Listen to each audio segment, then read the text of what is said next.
આમોદ તાલુકાના નવા દાદાપોર ગામે વહેતી કેનાલના પાણી લોકોના ઘરોમાં, વાડામાં અને ખેતરોમાં ફરી વળતા ભારે તારાજી સર્જાઈ ગઈ છે.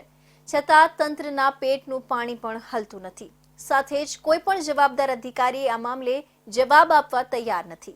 આમોદના દાદાપોર ગામે નહેરના પાણી ફરી વળતા લોકોને હાલાકી ભોગવવાનો વારો આવ્યો છે. આ મુદ્દે આમોદ નહેર નિગમ અધિકારીને વારંવાર મૌખિક અને ટેલિફોનિક જાણ કરવા છતાં આજ દિન સુધી નવા દાદાપુર ગામના લોકોનું કોઈ પણ પ્રકારનું નિરાકરણ માટે અધિકારી સ્થળ પર પહોંચ્યા નથી, જેના પગલે લોકોમાં તંત્ર વિરુદ્ધ ભારે આક્રોશ જોવા મળી રહ્યો છે. જ્યારે મજૂરી કામ કરી પોતાનું પેટીયું રણતા ગરીબ લોકો બીમારીઓના પણ શિકાર બને તેવી દહેશત લોકોમાં ફેલાવા પામી છે.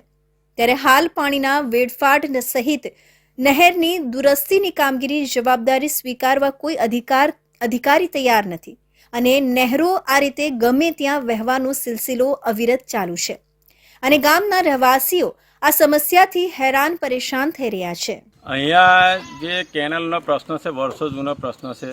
અમને 7 દિવસ પહેલાં પણ આ જ પોઝિશન થયેલી હતી કે કેનલ વારંવાર તૂટવાના કારણે ખેડૂતોને ઘણું નુકસાન થાય છે. રસ્તા બંધ થઈ જાય, માલ નહીં લેવાતો. પછી અમને આવાસોનું કામ ચાલે, પ્રધાનમંત્રી આવાસ, પછી આવાસ, એમના ગડારોમાં પણ પાણી ભરાઈ જાય વારંવાર. એમનું કામ ચાલુ થતું જ નહીં. હવે વર્ક ઓર્ડર આપવામાં આવે છે, ટિકિટ 1 મહિનોની એ આપવામાં આવે, પણ પૂર્ણ થઈ શકે એમ લાગતું નહીં અને લાભાર્થીનો લાભ પણ જતો રહ્યો છે. ગામની અંદર ગટર લાઈન નાખેલી છે, 10 લાખની આગલે સાલ ગટર લાઈન નાખી હતી, એ પણ ફેલ થઈ જાય. આ નહેરમાં પાણી ઓવરફ્લો થવાથી અમારા ખેતરમાં પાણી ઘૂસાઈ જાય છે. બાજુમાં ચાલણ અર્થે નવી વસાવટ છે, એ લોકોને પણ ઘરોમાં પાણી પહેરી ગયું છે. હમણાં નવી વસાવટ ગડારા ખોદ્યા છે, એની અંદર પણ પાણી ઘૂસાઈ ગઈ છે. એ લોકો બહાર નીકળી ગયા છે. તેમાં કપાસ છે, એ નુકસાન છે.